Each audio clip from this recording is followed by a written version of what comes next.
Hi friends, ప్రకృతి తన ప్రతాపాన్ని చూపించినప్పుడు వెన్నులో నుంచి వణుకు మొదలవుతుంది. అలాంటిదే ఫ్లైట్ 571 విషయంలో కూడా జరిగింది. ఈ ఫ్లైట్ ఎన్నో వేల అడుగుల ఎత్తున్న మంచు కొండల్లో కూలిపోయింది. అందులో నుంచి ప్రాణాలతో బయటపడిన వారు బ్రతకడానికి వారి బంధువుల స్నేహితుల మాంసం తినడం తప్ప వేరొక దారి లేదు. ప్రపంచంలోనే అద్భుతమైన అతి క్రూరమైన ఫ్లైట్ నంబర్ 571 కథ విన్న తర్వాత మీ వెన్నులోంచి చలి మొదలవుతుంది. అక్టోబర్ 12, 1972న దక్షిణ అమెరికాకు చెందిన ఉరుగ్వే విమానం చిలీ రాజధాని శాంటియాగోకి బయలుదేరడంతో ఈ కథ మొదలవుతుంది. ఈ ఫ్లైట్లో రగ్బీ ప్లేయర్స్, వారి ఫ్రెండ్స్, రిలేటివ్స్ అండ్ ఫ్యామిలీ మెంబర్స్తో సహా 45 మంది ప్రయాణికులు, 9 మంది క్రూ మెంబర్స్ ఉన్నారు. ఈ ఫ్లైట్ సాధారణంగా ఆండీస్ పర్వతాలను దాటుకుంటూ 3 గంటల్లో దాని డెస్టినేషన్ చేరుకోవాలి. కానీ వాతావరణం బాలేనందున ఈ ఫ్లైట్ని అర్జెంటీనాలోని మెండోజా సిటీలో ల్యాండ్ చేసి నైట్ అంతా అక్కడే గడుపుతారు. మరుసటి రోజు బయలుదేరే సమయానికి కూడా వాతావరణం బాగుండదు. అయితే ఫ్లైట్ కెప్టెన్ అదే రూట్లో 29 సార్లు ప్రయాణించినందువల్ల ఆ రూట్ బాగా అలవాటు పడిన ఆండీస్ పర్వతాల్ని ఈజీగా దాటగలనని కాన్ఫిడెన్స్తో 13 అక్టోబర్ 1972 మధ్యాహ్నం సుమారు 2 గంటలకి అక్కడికి కేవలం 1 గంటలో చేరుకోగలిగే శాంటియాగోకు బయలుదేరతాడు. ఫ్లైట్ 18,000 అడుగుల ఎత్తులో ముందుకు వెళుతుండగా వాతావరణం ఇంకా పాడవుతుంది.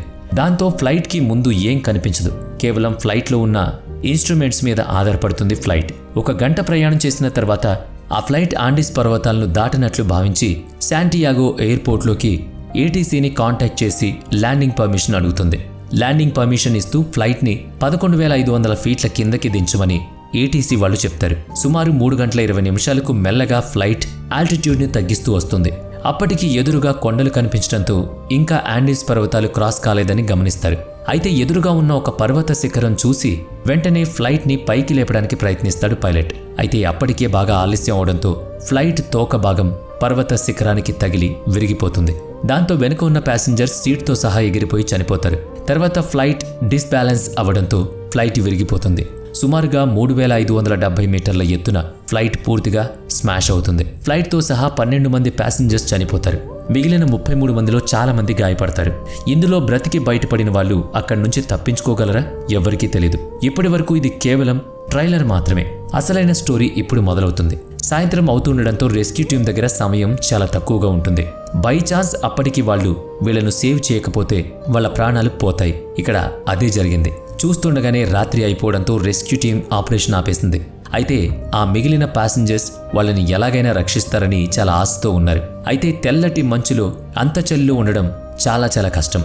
అప్పుడు ప్రయాణికులు సిగ్నల్స్ ఇవ్వడానికి అవకాశం దొరికేలా ఫ్లైట్స్ మీద లిప్స్టిక్తో SOS రాయడానికి ప్రయత్నించారు.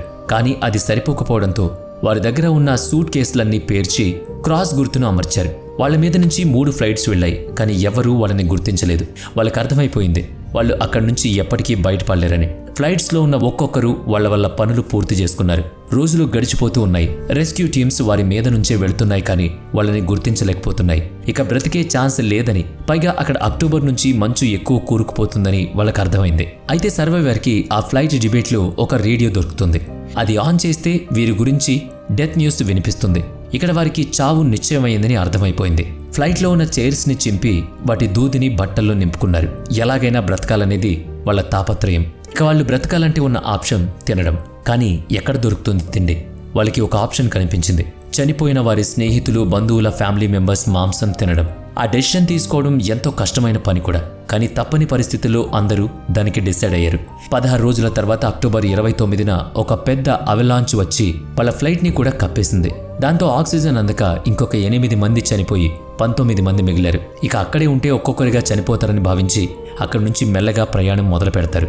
ఎవరైనా సహాయం తీసుకోవడం ఒకటే మార్గమని ఫ్లైట్ క్రాష్ అయిన 33 రోజుల తర్వాత, అంటే నవంబర్ 15వ తారీఖున తినడానికి చనిపోయిన శరీరాల నుంచి కొంత మాంసం తీసుకుని ముగ్గురు అక్కడి నుంచి బయలుదేరతారు.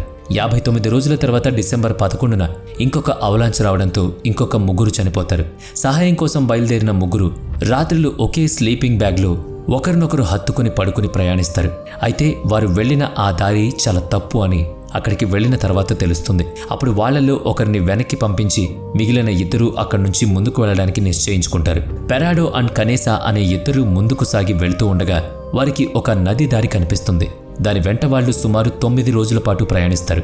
అంటే 61 కిలోమీటర్లు ప్రయాణించిన తర్వాత డిసెంబర్ 20వ తేదీన నదికి అవతల వైపున మనుషులు కనిపిస్తారు. వారికి సహాయం గురించి రిక్వెస్ట్ చేస్తే వాళ్ళు మరుసటి రోజు అని చెప్పి వెళ్ళిపోతారు. మరుసటి రోజు విలేజర్స్ వచ్చి ఒక పేపర్ పెన్ను ఒక రాయిని చుట్టి వీళ్ల వైపుకు విసురుతారు. వీళ్ళు వెంటనే ఆ పేపర్ మీద వాళ్లకు జరిగిన యాక్సిడెంట్ గురించి రాస్తారు. వీళ్ల పరిస్థితిని వివరించి రాసి తిరిగి దాన్ని అందజేస్తారు. విలేజర్స్ అప్పటికి ఆ ఫ్లైట్ యాక్సిడెంట్ గురించి విన్నారు కాబట్టి అక్కడ సహాయం దొరుకుతుంది వాళ్ళకి. ముందుగా పెరాడో అండ్ కనేసా వాళ్ళిద్దరూ కూడా ఎవరైతే విలేజర్స్ ఉన్నారో వాళ్ళ బండి ఎక్కుతారు. మిగిలిన సర్వైవల్స్ ఉన్న ప్రాంతానికి వాళ్ళని తీసుకువెళ్తారు. 70 రోజుల తర్వాత 22 డిసెంబర్ 1972వ తేదీన మిగిలిన 16 మందిని రెస్క్యూ చేస్తారు. ఇది నిజంగా గుండెను పిండేసే కథ. ఇది కేవలం కథ కాదు, నిజం. ఇది మీరు నెట్ఫ్లిక్స్లో ఒక సినిమాగా కూడా చూడొచ్చు.